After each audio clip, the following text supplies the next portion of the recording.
నారాయణీయం 11వ దశకం. క్రమేణ సర్గే పరివర్తమానే కదాపి దివ్యాసనకాదయస్తే భవద్విలోకాయ వికుంఠలోకం ప్రపేదిరే మారుతమందిరేశ మనోజ్ఞనైశ్రేయసకాననాద్యైః అనేకవాపీ మణిమందిరైశ్చ అనోపమంతం భవతో నికేతం మునీశ్వరాः ప్రాపురతీక్తకక్ష్యాः భవద్దిదృక్షూన్ భవనం వివిక్షూన్ ద్వాస్థౌ జయస్థాన్ విజయోऽప్యరుందాం తేషాం చ చిత్తే పదమాపకోపః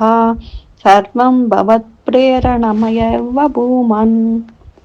వైకుంఠలోకానుచిత్తప్రచేష్టౌ కష్టౌ యువాం దైత్యగతిం భజేతం ఇతి ప్రశస్తౌ భవదాశ్రయౌ తౌ హరిస్మృతిర్నో స్త్వితినేమతుస్థాన్ తదేతదాజ్ఞాయ భవానవాప్తః సహైవ లక్ష్మ్యా బహిరంబుజాక్ష ఖగేశ్వరాంసార్పితచారుబాహుః ఆనందయంస్థానభిరామమూర్త్యా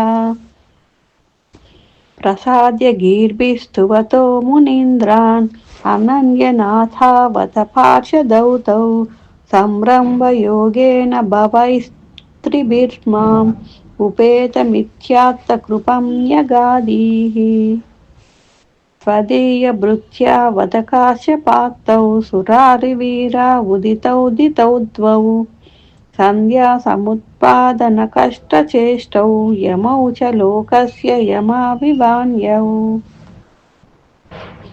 హిరణ్యపూర్వః కశిపుః కిలైకः పరో హిరణ్యాక్ష ఇతి ప్రతీతः ఉభౌ భవన్నాథమశేషలోకం వృషా న్యరుంధాం నిజవాసనాంధౌ తయోర్హిరణ్యాక్ష మహాసురేంద్రో ప్రణాయ ధావన్ననవాప్త వైరీ భవత్ప్రియాంక్ష్మాం సలిలే నిమజ్య చచార గర్భాత్ వినదన్ గదావాన్ తతో జలేశాన్ సదృశం భవంతం నిశమ్య బభ్రామ గవేషయం స్త్వాం భక్తైకదృశ్యః సకృపానిదే త్వం నిరుంధిరోగాన్ మరుదాలయేష.